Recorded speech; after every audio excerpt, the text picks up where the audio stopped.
Salam sejahtera dari Tuhan kita Yesus Kristus. Shalom. Shalom. Kita akan belajar bersama-sama firman Tuhan yang saya ambil dari Roma 8 ayat yang ke-17 yang saya beri judul menjadi ahli warisnya Tuhan. Roma 8 ayat yang ke-17. Kita baca bersama-sama ayat yang pertama ini. Roma 8 ayat yang ke-12. Roma 8 17 maksud saya. Roma 8 ayat yang ke-17. Roma 8 ayat yang ke-17. Kita baca bersama-sama. 2, 3. Dan jika kita adalah Tuhan, maka kita juga adalah ahli waris. Maksudnya orang-orang yang berhak menerima janji-janji Allah, yang akan menerimanya bersama-sama dengan Kristus, yaitu jika kita menderita bersama-sama dengan Dia, supaya kita juga dipermuliakan bersama-sama dengan Dia. Amin. Nama Tuhan.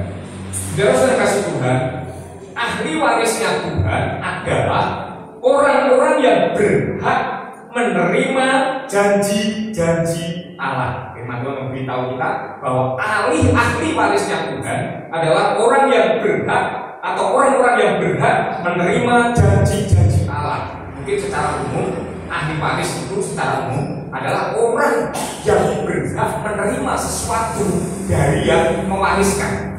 Namanya ahli waris. Nah, saudara-saudara Tuhan, banyak kali sekarang ini hari-hari ini kita diberhadapkan dengan berita-berita di mana anak dan orang tua geger masalah warisan. Nah, ini sebabnya kita akan belajar supaya kita tidak geger dengan Tuhan dan terakhirkan ya. Kita akan belajar ya bagaimana kalau kita ini bisa menjadi ahli warisnya Tuhan. Ada 3 kriteria yang harus terpenuhi dalam hidup kita supaya kita ini bisa menjadi ahli warisnya Tuhan.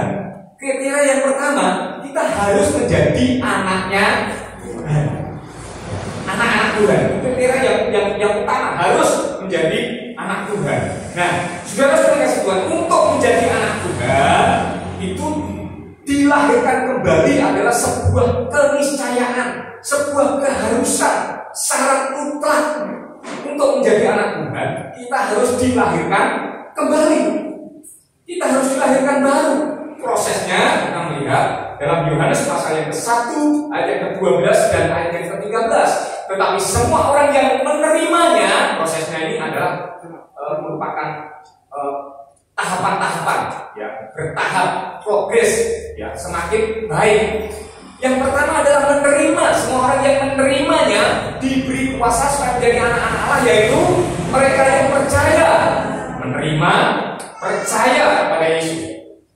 Nah, saya tertarik dengan ayat ini dalam terjemahan baru. Saya kasih Tuhan, tanda baca itu harus kita perhatikan ya. Dalam terjemahan baru, tanda bacanya adalah titik koma. Ya.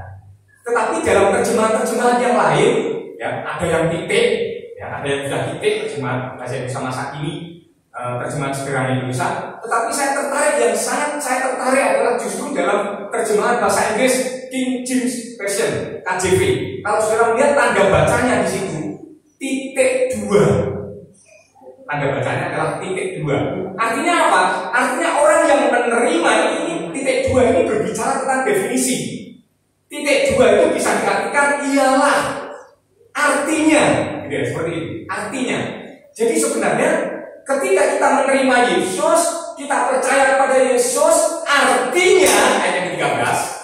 Silakan ayat yang ke-13. Orang-orang yang diperanakan bukan dari darah atau dari daging, inilah lahir baru. Inilah lahir baru, orang Kristen lahir baru. Bukan pula secara jasmani oleh keinginan seorang laki-laki, melainkan lahir dari Allah.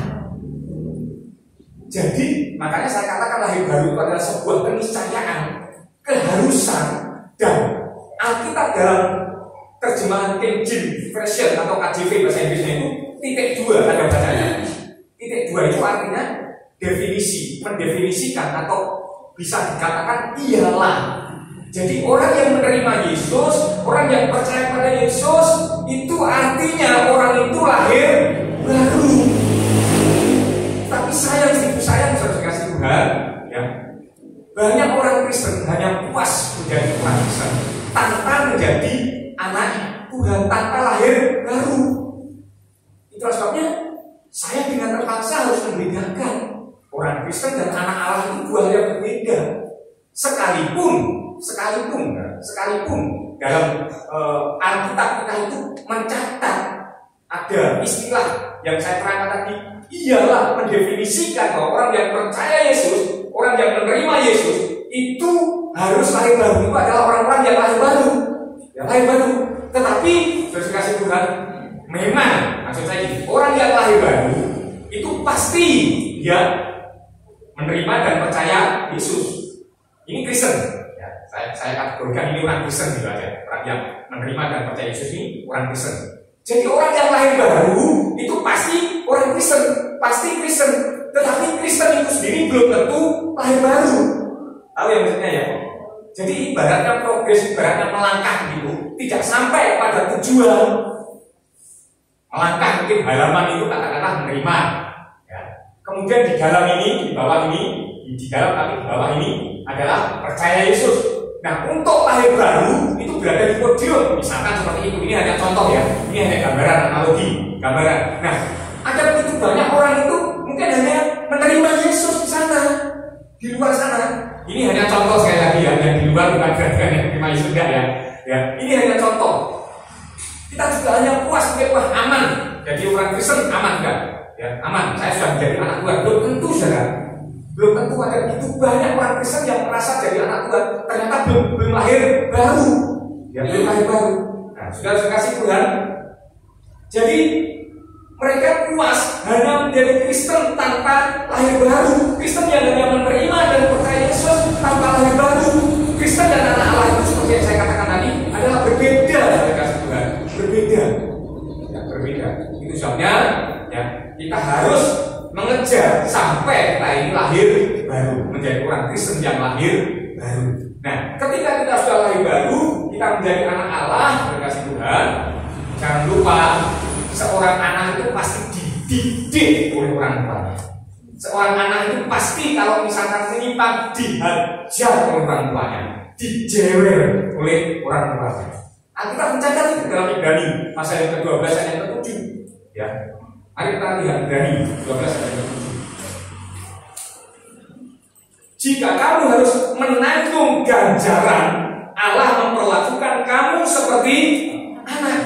Jadi ketika kita ini anak-anak Tuhan, maka Allah itu akan memberikan kita ganjaran, memberikan kita didikan, memberikan kita hukuman apabila kita bersalah.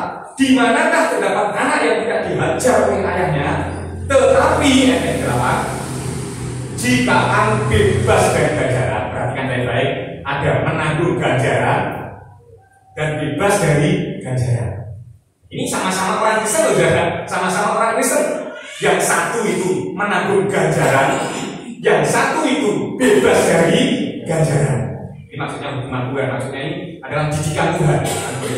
Yang satu itu menerima didikan Tuhan, yang satu itu bebas dari didikan Tuhan. Alkitab mencatat, kalau kamu bebas dari ganjaran yang harus diderita setiap orang, maka kamu bukanlah anak, tetapi anak-anak gampang. Kalau saudara melihat terjemahan yang lain ini luar biasa, saudara. Terjemahan yang lain itu anak haram, anak janda, anak yang tidak sah. Kalau saudara melihat dalam terjemahan saya seperti ini.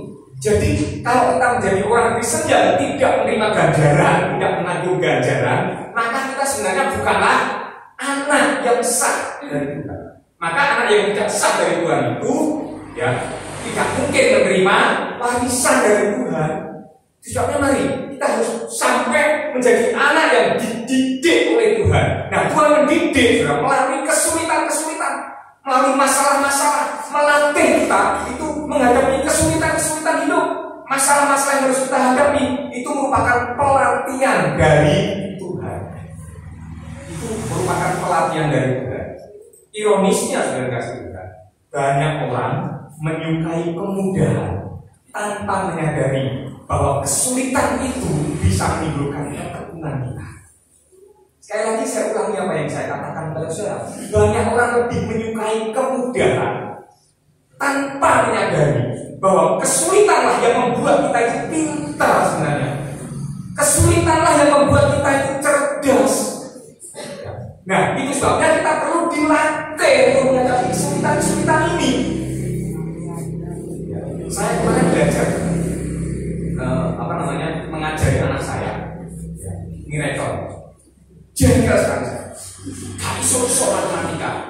aku dewe raiso. Aku dewe raiso. Saya lihat ini, kemudian saya pelajari, saya bisa, langsung saya ajarkan terus seharian. Boleh ditanya sama istri saya, seharian tak ajari, kasih soal ini 10 soal saya masih ngepani. Begitu dia sudah saya lepas 11 soal 12 masih tanya, oke saya bantu. Akhirnya sampai soal yang ke-13, 14, 15 saya tinggal ke sana, dia mengerjakan di atas sendiri. Benar. Malamnya saya kasih lagi. Benar. Kenapa? Banyak latihan. Jadi kalau kita mengalami kesulitan, Tuhan ini melatih kita, Tuhan. Tuhan ini melatih kita dengan kesulitan supaya kita ini memiliki sifat dan karakter seperti Tuhan, supaya kita ini dipersiapkan menjadi anak-anak kerajaan. Saya pernah membaca sebuah tulisan. Entah tulisan itu berdasarkan kisah nyata atau hanya jadi ilustrasi, saya tidak mengerti. Ya, tetapi konon dalam kisah itu dikisahkan bahwa putri Lady Diana, Lady Diana ya, itu dari rakyat jelata. Kemudian dipinang oleh Pangeran Charles dari kerajaan Inggris. Pangeran Charles itu kan putra mahkota. Dia meminang Lady Diana ini. Nah, sebelum dia dimasukkan dalam kerajaan, dia itu dilatih sedemikian rupa menjadi seorang putri kerajaan. Seorang putri kerajaan itu tidak sembarangan, saudara. Ada aturan-aturan lainnya, cara berjalannya. Cara berjalannya seperti itu, cara makannya, gitu ya. Bahkan mohon maaf ya, cara kentutnya, cara antope, gitu ya, gitu ya. Muat di langit kecil. Jadi kebiasaan lama pada saat dia menjadi rakyat jelata itu harus ditinggalkan. Orang baru makan terus antok seperti ini, atau kentut sembarangan, berabut, gadut, tidak seperti itu. Dilatih dengan rumah. Ketika kentut putus, tak boleh. Harus seperti ini, harus seperti ini. Makan pun jam makan juga ditentukan juga. Ya saat anggere dewe gitu. Makanya saya kadang-kadang kalau malam itu lapar itu, wah nggak jadi pangeran kira-kira wes karena saya makannya itu tidak tentu, saudara. Pokoknya aku makan. Tapi di kerajaan itu tidak seperti itu diatur. Saya yakin, saya percaya. Lady Diana itu mendiang ya, sudah meninggal beberapa tahun yang lalu kecelakaan. Saya yakin itu juga mengalami kesulitan untuk beradaptasi dengan kerajaan itu. Kok kayak ini tuh, kok banget namanya, kok ribet banget. Harus seperti ini, harus seperti ini. Ratu itu diatur, harus makan saja diatur dan sebagainya. Semuanya serba teratur. Demikianlah saudara saya. Dalam kerajaan Allah nanti kita diatur. Ya, kita diatur. Nah, itu sebabnya ketika kita di dunia ini kita dilatih, saudara. Salah satu program yang pelatihan Tuhan itu salah satunya adalah meninggalkan pasukan dunia. Kalau saudara baca dalam Titus itu saya sampaikan itu 12. Salah satunya juga adalah beribadah di dunia, dalam bidang dunia sekarang ini. Itu sebabnya saya sebagai kasih Tuhan juga kembali saudara mengingatkan, menghimbau, mengajak, ayo biasakan dirimu untuk beribadah. Orang yang belum biasa beribadah akan mengalami kesulitan. Katakanlah orang yang sama sekali tidak pernah beribadah atau beribadah pasti akan mengalami kesulitan. Kemudian ketika kita beribadah hanya 1 minggu kemudian ditambah lagi hari Kamis misalkan, itu juga kadang-kadang mengalami kesulitan. Maka gereja itu memfasilitasi bukan hanya hari Minggu, ada hari Kamis, ya, ada hari Kamis. Kemudian terus yang kaum muda juga ada kaum muda di hari Sabtu. Ayo saya melihat kaum muda banyak, tetapi tiap hari Sabtu itu yang datang itu saja, itu saja. Nah, saudara kasih Tuhan, kita kembali pada firman Tuhan. Tuhan mendidik kita, melatih kita, memang itu adalah sebuah kesulitan, sebuah masalah tersendiri. Ya. Tetapi kita harus sadar bahwa dari kesulitan, kesukaran, masalah, persoalan yang kita hadapi itu, kita menjadi orang yang tekun. Amin. Kita menjadi orang yang pintar dari kesulitan-kesulitan yang kita hadapi. Sebabnya jangan kita menyukai kemudahan. Ya, kemudahan itu memang enak, mudah kalau tinggal berat gitu. Tapi nggak mungkin kan kita mudah terus hidup ini. Hidup ini nggak mudah terus. Hidup ini sukar, hidup ini sulit, hidup ini berat. Saya ngarang lagu hidup ini berat, masih ingat? Ya, hidup ini berat, hidup ini sukar, namun ku tahu Yesus ada untuk setiap kesusahanmu. Masih ingat ya? Jadi ketika kita mengalami kesusahan, mengalami persoalan, mengalami masalah, kita bersyukur. Kenapa? Karena Yesus selalu ada untuk kesusahan kita. Nama Tuhan. Nah, ini menjadi anak Tuhan dididik sedemikian rupa dengan kesulitan-kesulitan ini. Nah, itulah sebabnya diperlukan saudara Tuhan kriteria yang kedua, karena Tuhan mendidik kita sebagai anak-anak Tuhan. Setelah menjadi anak Tuhan tadi, dididik dengan kesulitan, dengan persoalan. Itu sebabnya perlu kriteria yang kedua, yaitu apa? Sudah dewasa. Galatia pasal yang keempat ayat 1. Yang dimaksud ialah selama seorang ahli waris belum akil balik, maksudnya belum akil baliknya adalah belum dewasa. Ketika kita belum dewasa, sedikit pun kita tidak berbeda dengan seorang hamba. Sungguh pun kita adalah tuan dari segala sesuatu. Jadi kedewasaan itu diperlukan, saudara. Sebelum kita dewasa, kita sama seperti hamba, kita tidak berhak atas janji-janji Tuhan itu. Kenapa? Kita belum dewasa. Jadi harus dewasa. Ya, harus dewasa. Nah, agar dewasa, sudah kasih Tuhan, kita harus bertumbuh. Jadi Kristen yang bertumbuh. Jadi tidak hanya jadi anak-anak terus, tapi bertumbuh. Nah, untuk bertumbuh, sudah kasih Tuhan, kita harus mengecap kebaikan Tuhan. Dalam 1 Petrus 2 ayat 2. Silakan dibaca bersama-sama. 1, 2, 3. Dan jadilah sama seperti bayi yang baru lahir, yang selalu ingin akan air susu yang murni dan dari rohani, supaya olehnya kamu bertumbuh dan beroleh keselamatan. Ya, supaya olehnya, oleh apa? Oleh apa?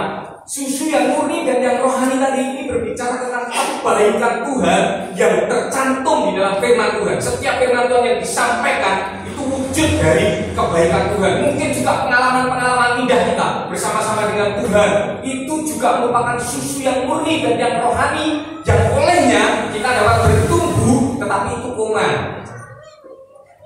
Ayat yang ketiga, silakan bersama-sama. 1, 2, 3. Jika kamu benar-benar mengucap kebaikan Tuhan. Titik. Jika kamu benar-benar telah mengecap kebaikan Tuhan.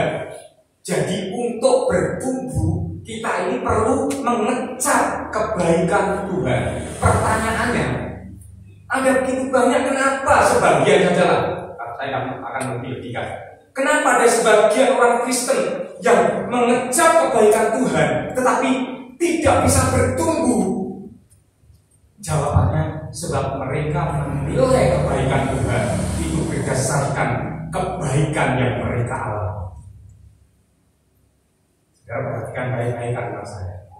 Kenapa orang Kristen yang notabene telah mengecap kebaikan Tuhan, tetapi mereka tidak bisa bertumbuh? Sebab mereka menilai kebaikan Tuhan berdasarkan kebaikan yang mereka alami. Kalau situasinya baik, keluarga baik-baik saja, ekonomi lancar, kerjaan pun lancar, dia akan berkata, "Oh my God, thank you my God, ya, terima kasih Tuhan, Engkau baik." Nyanyinya, Allah itu baik.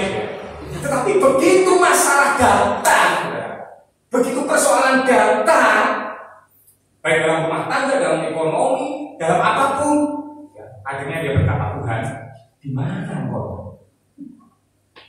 Mana kebaikan itu Tuhan? Bukti-bukti Tuhan seperti itu." Saya kasih Tuhan, ini adalah sifat yang anak-anak. Ini sifat kanak-kanak. Ya. Sebagaimana kita sebagai orang tua. Kalau anak kecil itu kita jewer. Anak itu kita payah nakal. Menilai kita jahat, menilai kita kejam. Walaupun itu tujuannya itu untuk kebaikan anak itu, dia pasti akan berkata seperti itu. Berbeda dengan orang yang sudah ngerti, dewasa. Ketika kita kasih tahu, bahkan kita tegur, kita hadik, maka anak itu akan tahu, oh iya ya, ayah itu menghadik saya dengan tujuan seperti ini, seperti ini, seperti ini. Menyadari. Sekali lagi, orang yang sudah dewasa itu dapat melihat kebaikan Tuhan, bahkan di tengah-tengah keburukan yang dialaminya. Jangan masih ingat? Dengan demikian orang yang dewasa itu, ya, ini sama dengan definisi bersyukur yang saya bikin, yang saya buat. Definisi bersyukur, orang yang bersyukur adalah orang yang selalu melihat kebaikan di setiap pengalaman buruk yang dia alami, sehingga dia akan tetap berkata sekali keadaannya buruk, dia akan tetap berkata Tuhan itu baik. Mengapa? Karena orang yang bersyukur itu dapat melihat kebaikan di setiap keburukan yang mereka alami. Ini orang bersyukur. Dengan demikian, orang yang dewasa di dalam Tuhan itu ditandai dengan ucapan syukur, selalu mengucap syukur terhadap apapun yang mereka alami. Jadi orang yang sudah dewasa dalam Tuhan, tandanya apa? Selalu mengucap syukur di dalam Tuhan. Amin. Mengucap syukur di dalam Tuhan. Ya, itu berarti sudah dewasa. Apapun yang kita terima, apapun yang kita alami, mungkin pengalaman yang terjadi dalam kehidupan kita itu tidak seperti yang kita ingini, tetapi orang yang dewasa akan selalu berkata Tuhan itu baik. Amin. Tuhan itu baik. Ya, puji nama Tuhan. Yang terakhir, ketika kita sudah menjadi orang Kristen yang dewasa, tidak serta-merta kita menerima warisan. Tidak serta-merta. Ada satu kriteria lagi, yaitu mentaati Tuhan. Karena ahli warisnya Tuhan, mentaati Tuhan.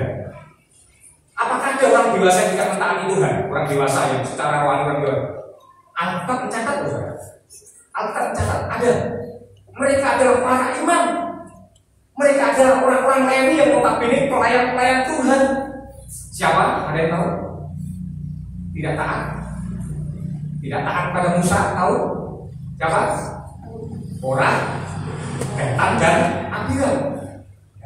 Mereka itu para pelayan Tuhan, memberontak pada Musa, tidak taat pada Musa, bahkan ketika dipanggil mereka tidak mau datang. Ini hal yang luar biasa. Mereka ini seharusnya mendukung pelayanannya Musa, tetapi ketika dipanggil tidak mau datang, malah dia mau memimpin umat Israel kembali ke Mesir. Kalau saudara baca dalam Bilangan, bahkan oleh karena kekerasan bagi orang Israel, Musa itu kurang apa? Musa itu kurang apa? Ternyata Musa ditengarai oleh Tuhan. Dia apa namanya? Dimarahi oleh Tuhan karena ketidaktaatannya. Ketika Musa disuruh memukul batu supaya keluar air, berkata. Ketika Musa disuruh berkata kepada batu untuk mengeluarkan air, karena Musa marah, dipukul. Benar? Itu akhirnya menjadi batu sandungan bagi Musa. Dianggap oleh Tuhan itu tidak taat, padahal Musa ini sudah dewasa, bukan lagi dewasa, bahaya dewasa mungkin karena pemimpin. Ternyata Musa sendiri tidak bisa masuk ke tanah perjanjian. Ya. Jadi perlu yang namanya ketaatan. Bahkan Alkitab kata oleh karena ketidaktaatan mereka tidak masuk ke dalam tanah perjanjian. Jadi perlu ketaatan. Mari kita belajar ketaatan pada Yesus di Ibrani 5 ayat yang ke-8. Ibrani 5 ayat yang ke-8 dikatakan seperti ini. Dan sekalipun ia adalah anak, ia telah menjadi taat dari apa yang telah dideritanya. Dalam terjemahan sederhana Indonesia dikatakan seperti ini. Biarpun Yesus anak Allah, dia juga rela menderita untuk membuktikan bahwa dia taat kepada Allah. Saya kasih Tuhan, bukti ketaatan adalah rela menderita. Bukti ketaatan Yesus, karena kita mau belajar pada Yesus, bukti ketaatan Yesus adalah rela menderita untuk kebenaran tentunya, rela menderita. Nah, kerelaan kita untuk menderita itu tergantung pada kasih kita kepada Tuhan. Kasih kita kepada Tuhan. Kalau kita mengasihi Tuhan, kita pasti rela menderita untuk Tuhan. kalau kita mengasihi Tuhan. Nah, itulah sebabnya sudah mengasihi Tuhan dalam Yakobus pasal yang kedua ayat yang kelima. Karena dikatakan Yakobus pasal yang kedua ayat yang kelima. Dengarkanlah hai saudara-saudara yang dikasihi, bukankah Allah memilih orang-orang yang dianggap miskin oleh Dia ini untuk menjadi kaya dalam iman dan menjadi apa? Ahli waris kerajaan yang telah dijanjikan yang pada siapa? Barang siapa yang mengasihi Dia. Jadi barang siapa yang mengasihi Tuhan, dia menjadi ahli waris Tuhan. Orang yang mengasihi Tuhan itu rela menderita untuk Tuhan. Dan kerelaan untuk menderita itu adalah bukti dari ketaatan kita kepada Tuhan. Jadi kita taat kepada Tuhan. Ya, nah, saudara mengasihi Tuhan. Sebaliknya, anak yang tidak taat itu membuat malu. Anak yang tidak taat itu bisa dikatakan anak yang membuat malu. Dalam Amsal pasal yang ke-17 ayat yang kedua, Amsal 17 ayat yang kedua, anak yang membuat malu, budak yang mendapat budi, maksudnya akan berkuasa atas anak yang membuat malu. Ini anak yang tidak taat ini, membuat misi-misi ini, ya, dan akan mendapat bagian warisan bersama-sama dengan saudara-saudara anak itu. Sementara anak itu mendapat warisan ya. Konotasi saya tidak mendapat warisan, konotasi saya. Kenapa? Karena bersama-sama dengan saudara-saudara anak itu, bukan dengan anak itu, tapi saudara-saudara anak itu. Jadi anak itu dalam konotasi saya, dalam pengertian saya, anak yang membuat malu itu tadi tidak mendapatkan warisan. Nah, saya teringat ada film yang sangat kuno, film tahun 85 kalau nggak 88. Itu mengenai seorang pembantu namanya si Box. Masih ingat ya Box yang pernah dia di TVRI itu. Box itu adalah seorang pembantu. Dia ngurusi nenek-nenek tua, tapi kaya nenek-nenek ini. Anak-anaknya itu tidak ada yang peduli dengan nenek ini. Jadi hanya kalau butuh saja moro, butuh saja datang seperti itu. Nenek ini akhirnya terus berpikir, caranya seperti ini nanti saya tidak bisa berbuat apa-apa kan? Akhirnya dia membuat surat wasiat.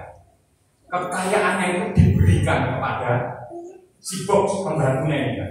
Pembantu yang dengan setia, dengan tekun, terus bagikan anaknya diri, ngalah-ngalahin anaknya diri, sehingga warisan itu diberikan semuanya kepada si Box. Itu yang saya ingat kisahnya seperti itu. Nah, sudah kita sebutkan demikian pun kita sebagai anak Tuhan, ya, jangan sampai kita luput dari warisannya Tuhan hanya karena kita tidak taat. Amin. Tengok kanan kirimu, belajarlah menjadi taat, katakan belajarlah menjadi taat. Ya. Tuhan Yesus memberkati kita. Saya rasa ini adalah firman Tuhan. Dan kriteria ini sekali lagi juga bersifat progresif. Kalau saudara melihat, ya, yang pertama adalah menjadi anak Allah, dilahirkan baru, kemudian bertumbuh menjadi dewasa. Setelah dewasa, kita harus taat kepada Tuhan. Kita harus rela menderita untuk Tuhan, dididik oleh Tuhan. Ya, Tuhan memberkati kita. Mari kita berdoa pada saat itu.